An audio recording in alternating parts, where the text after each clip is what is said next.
Well, good morning, everybody. Please excuse the fact that I'm seated. I sprained my ankle and I'm in a boot, and so I'm gonna sit and talk to you for an hour instead of stand on a funky foot and talk to you for an hour. My project is the outdoors as an accessibility solution. As Dawn mentioned, I work with the National Caucus of Environmental Legislators, and yeah, let's get excited. I'm excited to talk to you about it, and let's get into it.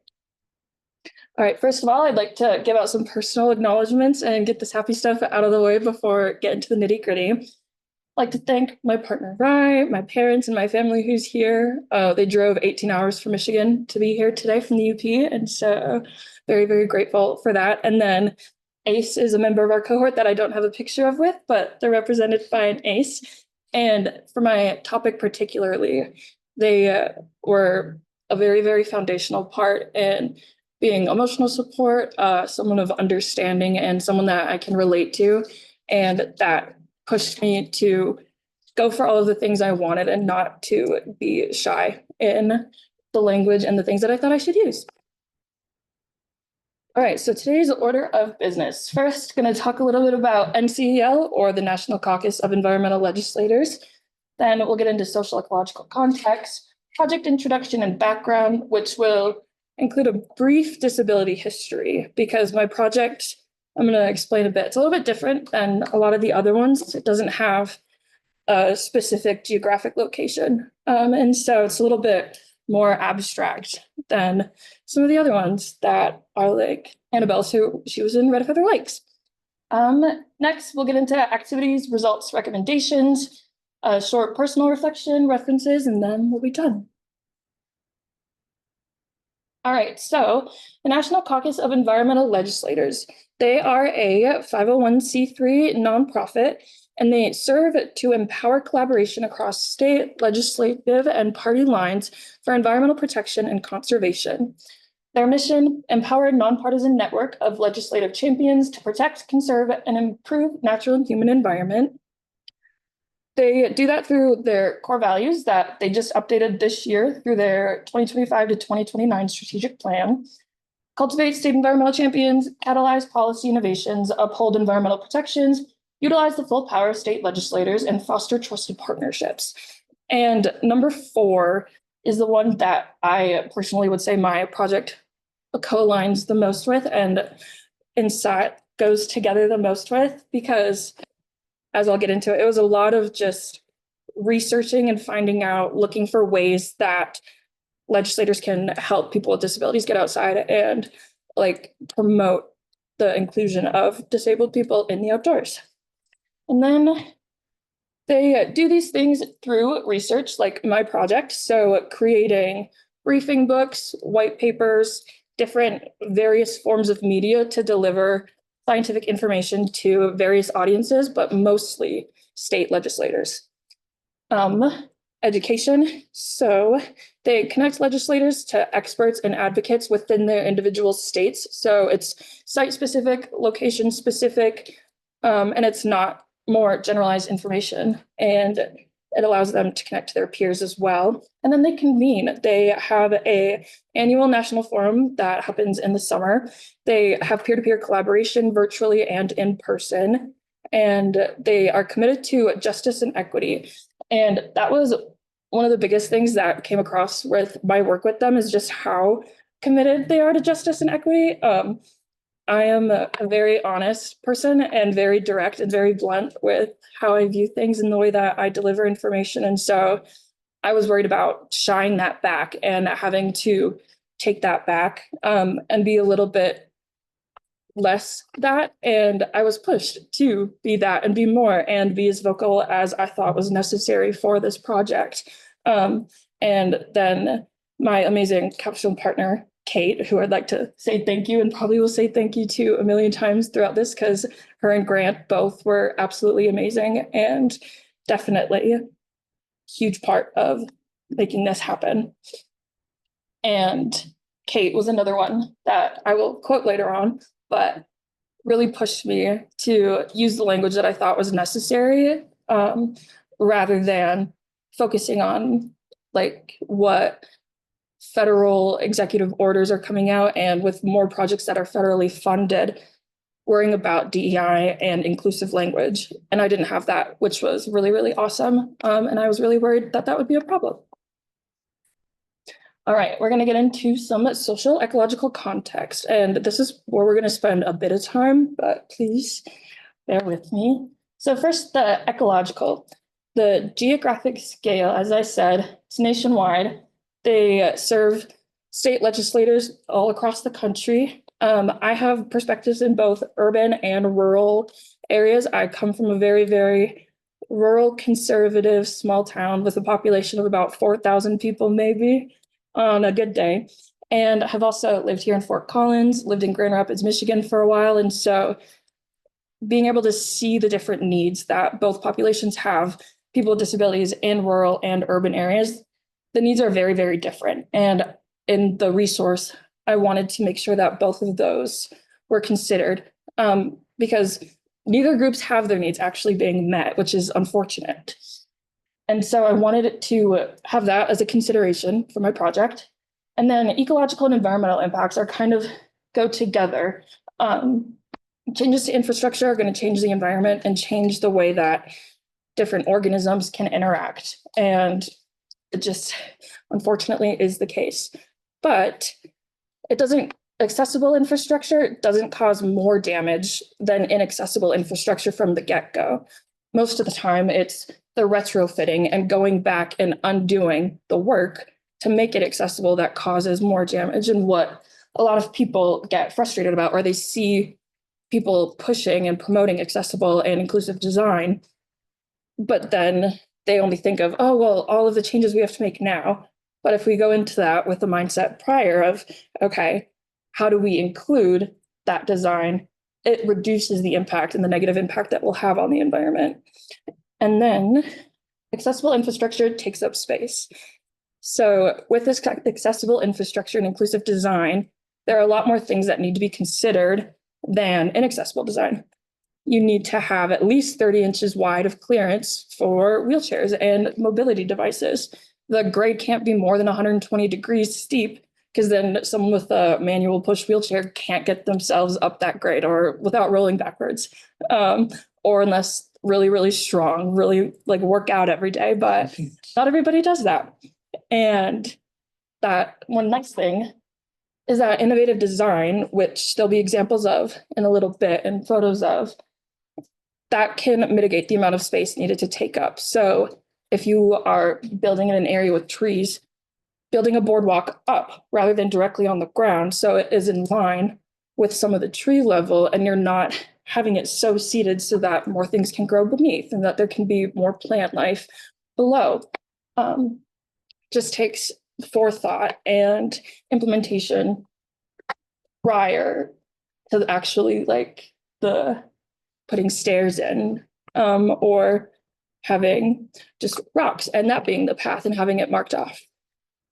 Next, we are going to talk about the social, which is a lot more influential to this topic, and starting with access to green spaces.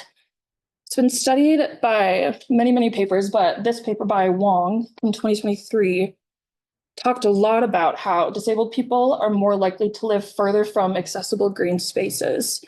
So non-white, urban, poor areas are found to have higher rates of disability than rural areas, areas that have more wealth, that are full of white people, that aren't diverse.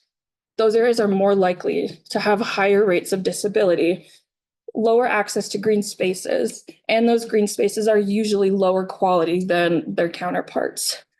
And so one of the big things that I knew, but was very, very, I learned a lot more and had a lot more experience with, was how important an intersectional approach is and having an interdisciplinary understanding. Like in a little bit, again, I'll talk about design and inclusive design, accessible design, and how there are 5 journals in this literature review.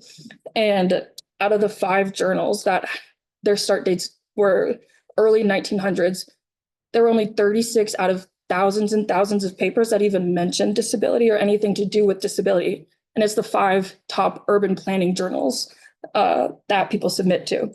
And so out of almost 5,000 abstracts looked at, only 36 within the last over a century mentioned disability at all. And so, like, having the lack of access, the lack of understanding of what access is needed has made it so that a lot of people with disabilities just don't have the access to green spaces. Next are preconceived notions. Disabled children have reduced recreation opportunities. So it's based around perceptions of capabilities versus actual capabilities. So a medical understanding of disability versus a social and personal understanding of disability, and having that distinction of, okay, this is the health, this is the biology of what causes the illness or what causes someone to be disabled. Or, oh, society also causes this, having no access to green spaces, not having time or resources to be able to spend time outside. That, yeah, and so, sorry. The actual capabilities, it was found with this paper and a few since that I've looked at, that again will be talked about later. They, like, finding creative accommodations for equal experiences isn't actually as challenging as it may seem. So different colored helmets for different levels of visual impairment at sports. So you have color coding to say, oh, this person doesn't have a guide, this person has a guide with them, this person might need louder, like, cues for them on the field or on the court versus otherwise. Having people like pair run. So for a lot of marathons, you'll see disabled athletes and they have a guide runner with them that they're tied to, and they do the whole marathon together. And it's a way for people to be included that isn't really that far and that challenging to do. And then the known benefits of time spent outside. There have been dozens and dozens of papers about the positive mental and physical health impacts of time spent outside. The big takeaway is that the quality of time and the duration of the exposure, they're equally as important for reaping the full benefits of being in nature. So prior, it was thought that just spending more time outside was better. So just being outside, even if it was trees on the sidewalk as you're strolling down going outside, now it's known that the quality and the duration are both just as important. And so knowing that non-white urban poor areas, so people of color and already marginalized communities, have less access to green spaces, they're more likely to be disabled than white people. And these areas have health benefits, known health benefits. It's super important, like I said, to bring that intersectional approach, because without all of those factors and thinking about those compiling factors, a lot of the literature seems like, oh, urban areas have less access than rural areas, or it's a lot less black and white than a lot of the literature prior to this and what my beliefs were. So that's a bit of the context going in. Next, we're going to be talking a bit about an introduction and background. Like I mentioned before, I'm going to be talking about some key US events in disability history that got us to where we are today with disability legislation, and then a little bit about conservation and disability and where it's at right now and where it has been. All right.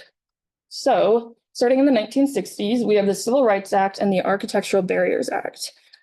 The Civil Rights Act was obviously incredibly monumental for people of color and women, but there was nothing about it that mentioned people with disabilities. And as we just learned, people of color, women, marginalized communities are more likely to be disabled.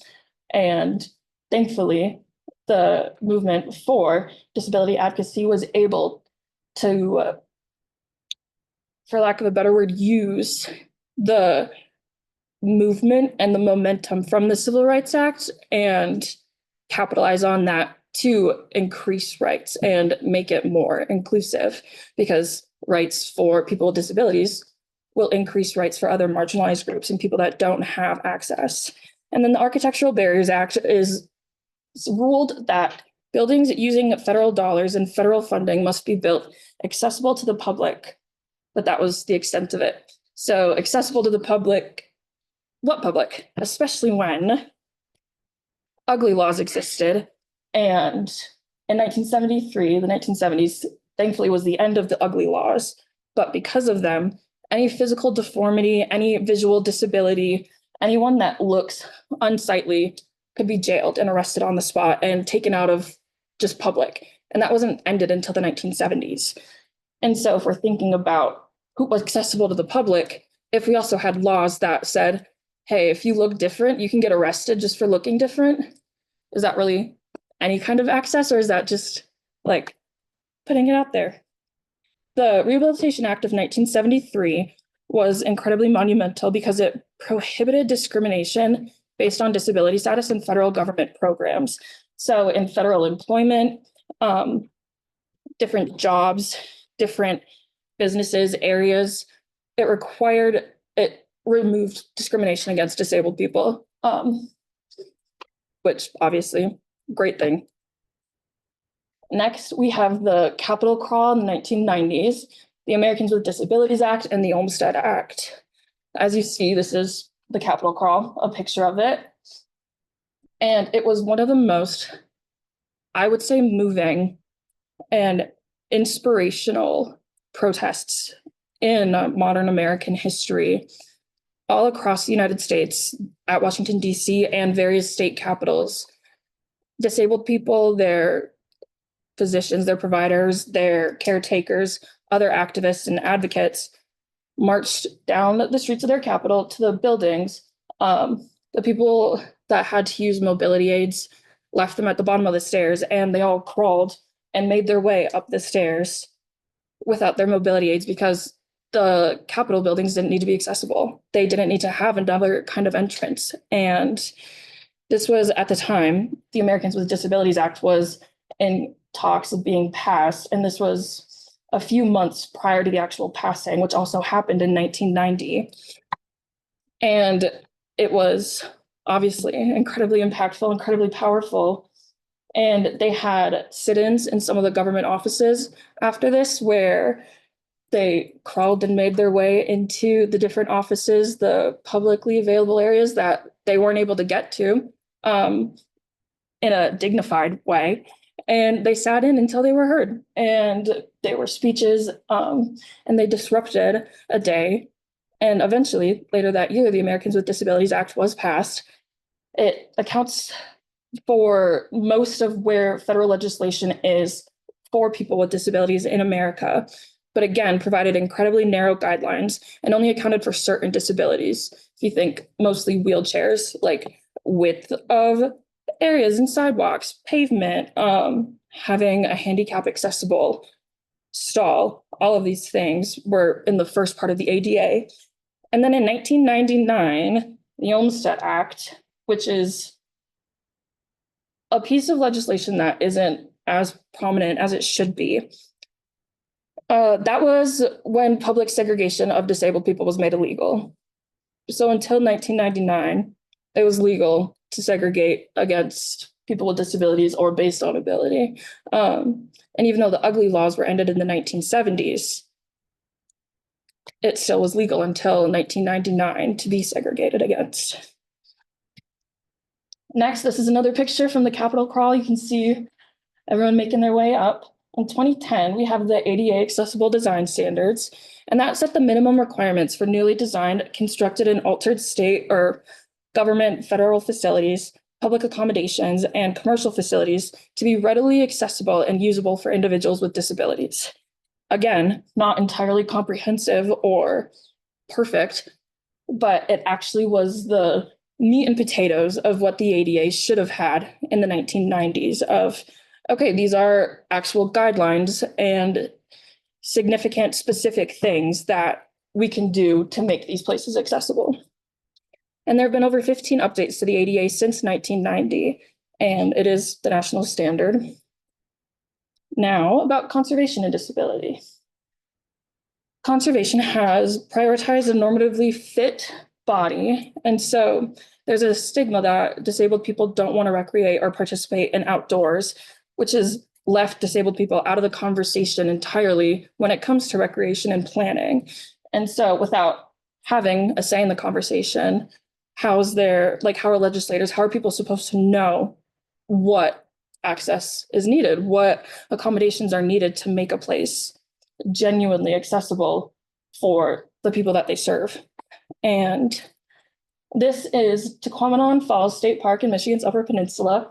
I went and visited this summer, and they are building an accessible boardwalk. It was like fate. I just planned to go, drove there, and it was closed off, the Upper Falls, and got this sign that they're building an accessible boardwalk. And in the upper corner, you can see the overhead view of what the boardwalk will look like.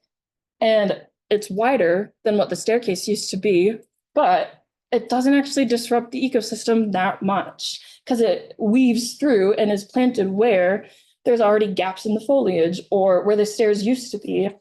And it doesn't actually change or disrupt anything any more than what the stairs would have done. And now the ADA doesn't regulate outdoor spaces. So when I say it's really narrow, like park entrances, it doesn't have access to or ruling over like entrances to parks or whether or not trails need to be accessible. It's mostly for federal buildings and public property, and it leaves accessibility at the discretion of the state's capabilities and like what their priorities are and what they're looking at, which right now this obviously isn't a lot of states' priorities and a lot of people's priorities, which if it were, it would improve a lot of the other things. And accessible design doesn't only benefit people with disabilities. So thinking about the ecological and environmental aspect again, if we look at this boardwalk, like the amount of tree cover over it reduces how hot that area is. And when I was going through the park, they had planted like so many more trees and there was so much more cover than there was prior. They were incredibly wide, like they were probably 6 feet wide-ish pathways, but it was nature ingrained like throughout, it wove through. So it wasn't just a straight line disrupting a whole corridor. It was really covered. It reduced the temperature by a significant amount. Like you go from not needing a jacket to then you put a sweatshirt on because you're like, oh, it's a little bit chilly under here. And yeah, super exciting. Excited to see it when they open it up. And this has also, going back to the normatively fit body, the stigma has, since COVID, it's been a really big issue about online accessibility and online activism being reduced to the term slacktivism or slacking activism, especially within conservation spaces, because we know all of the incredibly monumental, like important protests where people chain themselves to trees because, yeah, don't cut down the redwoods, don't cut down hundreds and hundreds of year old trees. However, that's pushed it so that anything online, which we live in a very online world now, and post-COVID, that has been an increasingly common thing to see a lot of activism, a lot of advocacy done virtually because it's accessible. Almost everybody has the internet, even the people that don't. Internet is a lot more accessible to get to and free than like these in-person meetings in these spaces. So it'd be easier to get to a computer or a phone somewhere with an internet access than to get into town for the community town hall meeting that you have. And so people with disabilities and just other advocates and activists for disability, but also conservation and environmentalism and all of the things happening, a lot of the things online have been just kind of pushed aside and laughed at, which isn't super productive, sadly. So now I'm going to be talking about some of my activities, results, and then recommendations. This is also at Quamanon State Park. This is one of the action track chairs. These have kind of like the tracks, like it's not wheels, it's like a triangle and it has a belt. And they're like four-wheel drive wheelchairs basically, and they're free to borrow. You just have to sign it out so that they know, hey, someone has this, it's in the park. But you just have to ask someone, and there were about four people that were standing there available around. It was in a covered area right by the restroom. They have manual wheelchairs as well, and it was right there. So one of my activities was exploring different state parks, different places, and trying to find accessible infrastructure, things that maybe you don't think of immediately as that. Because a lot of places, if you go, you have to pay to rent one of these chairs. It's not just free because they're expensive and the upkeep and maintenance is expensive, but it being free reduces a huge barrier to a lot of people being able to explore that area. So my biggest activity was finding legislation. My project, like I said, was fully remote. And because of that, it was a lot of Googling and a lot of looking.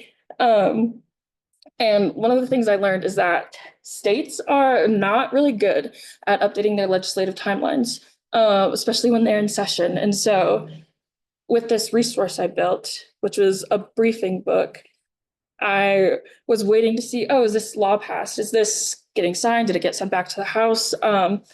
Nothing for months. And so thankfully, I had access to my partner, Kate, and Grant, and people that have more ins than I do when it comes to legislative knowledge, and was able to find out, oh, did it get passed? Did it not? But without them, as a member of the public, I never would have known. Communicating with various stakeholders, another like just meant to be thing. One of my favorite activists and disabled advocates, they are known as the disabled hikers. I was able to spotlight them in this. And Kate was like, do you want to talk to these people and have them review? I was like, oh my gosh, I've been following them since they started and like wanted and like reached out. And so I was able to talk to them, highlight that, and then the person that runs it, they were able to review and look over my final draft and product. And so someone that's already like a leader in disability space, especially in conservation, was able to look it over and review. And I was able to get feedback from someone that I look up to and have looked up to, and the exact thing that I'm doing for a long time. It was a lot of writing, a lot of writing, very, very iterative of using language that I speak and in ways that I speak, and then sending it out and, oh, we don't use this. We have to change this language, maybe add a fact here, something here, going back and changing it again. And then it was just round and round of feedback. And it was really collaborative because Kate and Grant were nice enough to be on the document a lot of the time while I was. And instead of waiting a really long time for feedback, it was immediate. And so that was really another nice thing about it being virtual and having that access and that immediacy. And then more legislation search. I would have it down and submit it, and then we'd hear back, oh, that bill got cut, or this bill didn't do what it wanted to. So there was too much pushback and wasn't actually as effective as they hoped. So let's find a different one. Let's add more bills. Let's cut more bills. Actually, we want to add another one. So it was just more searching and a lot of time spent on the computer. Yeah. And for stakeholders, it was also really nice to collaborate with some of my peers and be able to reach out to them, talk to them. Like I mentioned, ACE, they were very, very helpful and just an ear to run everything by. And then one of my best friends from home, Rachel, works directly with people with disabilities at a summer camp for kids with disabilities and adults with disabilities to have a summer camp experience. So they have adaptive zip lines, they have boating, they have a pool, they have a lake that they get to swim in, all of these different types of adaptive recreation where these people get to go and stay for a week and just get to have a normal experience because they're able to have all of the equipment and all of the tools needed to experience recreation and get to play outside. Some results. So my briefing book is not published yet. We're hoping it'll be next week, fingers crossed. But this is what the table of contents reads as for it. So going outside, what to expect in outdoor spaces, that is mostly virtual options. So getting my list and pages of legislation to this was a very long process.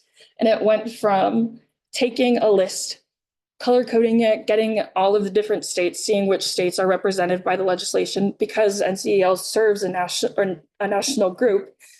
So I couldn't just have it be region specific. I couldn't have 15 bills for Michigan because I love Michigan and I'm from Michigan, and then like one from California. Like that's not going to cut it. And so I went through and was color coordinating to make sure I had a representative sample of bills. And then it was breaking it down into kind of similar topics until we eventually were like, okay, virtual transportation, bathrooms and like accessibility, trailheads, and then getting outside, low-hanging fruit, which is my favorite category personally. And that was the one that I had the most trouble naming and shaping because it's kind of the leftovers, I'll say, of legislation. And so it's like each of these has an associated description with it, or will in the briefing book. I wish I could tell you what exactly it'll look like. I don't know. And so right now, the idea for that one, because it's my favorite, is historical and ongoing discrimination, redlining, racist policies have precluded many people from feeling safe and accepted in the outdoors. Representation and being consulted will inevitably make people with disabilities feel more welcomed and safe in the outdoors. Knowing that inclusion and adaptive needs were in the planning process can create peace of mind for recreationists. Basically saying, hey, you should include disabled people, give them a voice, open up trailheads that are only open during the on season to the off season for people in mobility vehicles, rather than having it closed off or you needing to pay for a passport and register your wheelchair to be able to use it. And then the resources I was super excited about because I was able to take all of the really great things I have found from people with disabilities and other activists and advocates and what they had already made and link that. And instead of rewriting the wheel, reinventing it, was able to spotlight people that were already making these and already had all of these resources.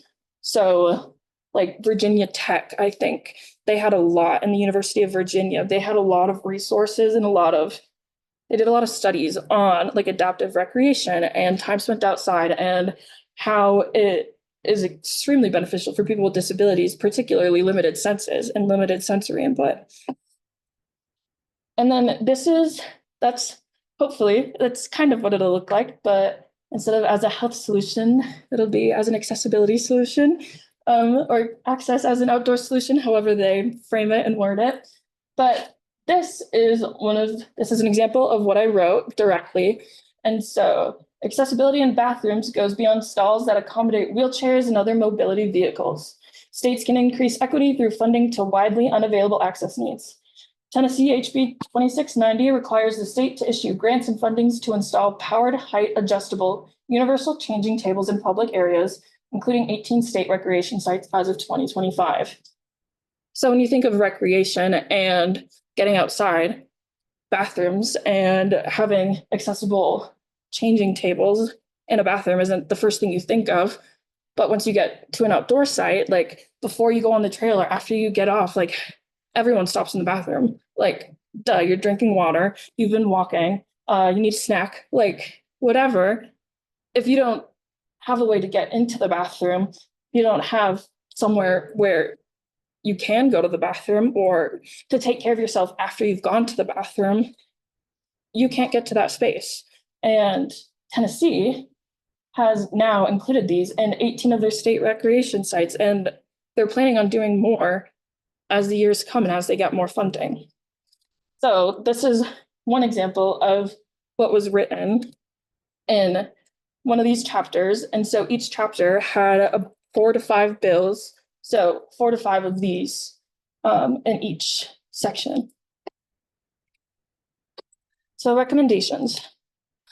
First recommendation is uplifting disabled voices. Hire disabled people to do the jobs and pay them for their work. Use resources that are already made because there are so many out there. Don't go into a community and just be like, hey, what do you guys need?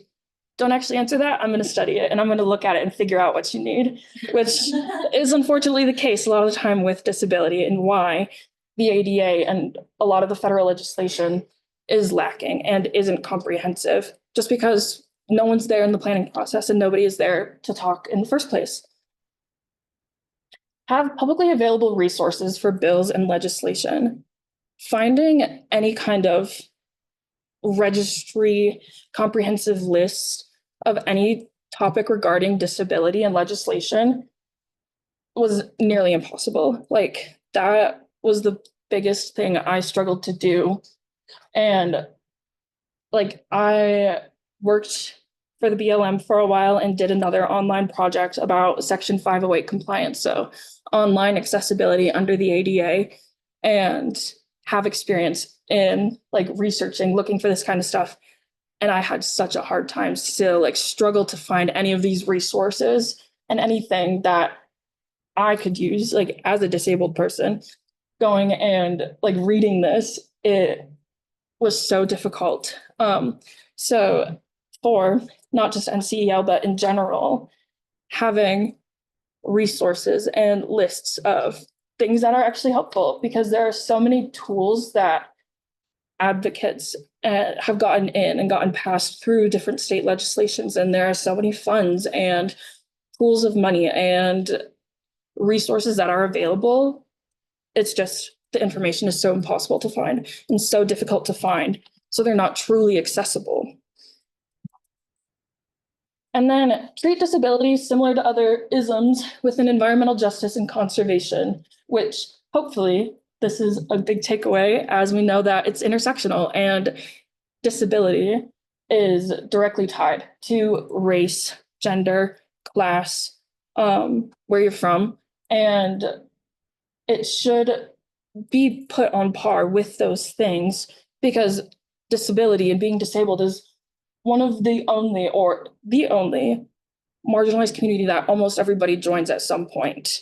Like, as we age, we lose function, we lose motor function and skills. Like, everyone at some point in their life will benefit and will need accessibility and need these tools and resources. And so treating it that way is super important. 1 out of 5 people in the world have a disability of some kind. In the United States, it's 1 out of every 4. So 25% of people in the US have a disability, yet we weren't able to not be segregated till 1999. So treating it with how it should be and the respect is important, because it also benefits everybody. Like, who doesn't want a nice shaded path to walk on and go down when you get to go outside? And in spirit of featuring disabled people and other people that have done the work, these were 2 of the organizations that I was able to talk about in the briefing book that I made. So like I mentioned, Disabled Hikers, disabled-led community organization. They celebrate and empower disabled people outdoors. And they actually have a Falcon Guide, Disabled Hikers Guide to, I think it's King County in Oregon, or part of the Pacific Northwest. So they collaborate directly with the state parks and agencies for their trails, and create resources and guides for them. They offer inclusive programming and redefine what it means to experience nature. They have trainings and empowering sessions, gatherings, hikes, little community events for disabled leaders in the outdoors, and just for anybody that wants to be able to experience the outside, but it's not accessible to them. And then Together for Brothers is a network of young organizers, professionals, and students working to create health equity for boys and young men of color, their families, and transit riders They're based in Albuquerque. If I misspelled it, oops, Dawson caught me on that before, and I don't know if I fixed it. But they have provided and secured free public transit in all of Albuquerque. And they do a lot of work in food justice and food equity for those areas, especially in the downtown area where there's not really a lot of transit system and a lot of these people live and they don't have access. They provide actionable solutions and all of their information is delivered in multiple languages. And so it's not just accessible for people with disabilities, it's in Spanish and English and works and is tailored to serve the community that they're in. My personal reflection, patience. These are all things that I feel as though I have had to learn over time, but this project has definitely helped me with. Patience, particularly by the waiting game of hearing back. And my partner took a very, very well-deserved sabbatical at the end of my project. And so it was a bit of a change going from being able to text Kate whenever I had any question and just immediately getting an answer and like being able to chat about it to, oh, let me go through Google Chats and Gmail and send someone and wait until the next business day to hear back. And so being able to take a breath and slow down, definitely. Consistent communication. So this is from my project, the research I did in my undergrad with microfossils and microvertebrates from the Middle Eocene. And obviously having to work on a group where you're sitting and looking at microfossils through a microscope for like 4 hours straight, you gotta be able to like tolerate each other and work because it's dead silent and you're just hearing sand and picking. But here, like with Kate's very well needed break, there was a lot of planning prior that was needed to be done in order to have everything like done on time. So making sure ahead of time, okay, this is when she'll be leaving, this is when everything is needed by, having a timeline, going through and reinterpreting the timeline, redoing it when something comes up, being flexible and adaptive, and especially like following up. Like if I say, yeah, I'll follow up in a week, making sure I actually do that and not seeing a message in the middle of doing something and going, oh, I'll get to it in a second, because that's when you have to eventually wait a week because you forget to go back to it. And so keeping that in mind. Professional confidence was something that I really gained through this. So I worked on a boat, and these are female researchers from the African Great Lakes, and I was working in the Great Lakes in the Midwest. And like that knowledge exchange was one of the most impactful things I think of my career. But despite that, despite all of the really cool stuff I've gotten to do, I still had a very hard time figuring out how that would translate professionally, and a lot of my academic experience and non-conservation experience and how that could go into my work. And now I got to do a project that was basically a passion project for me. That is something I never thought I'd be able to do. And like the skills I learned from school, from just life personally, were what got me to be able to have this opportunity. And just like being confident enough that even if I meet like 85% of the requirements, that I can go for it. And then to quote Kate, my partner, my capstone is to be the squeaky wheel. As I said, she told me that it's up to like everyone that gives me feedback in editing with this will tell me if I'm taking it too far with language, tell me if I'm being too forward, too aggressive, and it's okay to write that way and go back and fix it and not necessarily take things out, and just if there is a cause that's worth being annoying for, to be annoying for it, and that's okay. And I feel very strongly about that and still feel that way, and I'm very happy that I had that. And these are my references.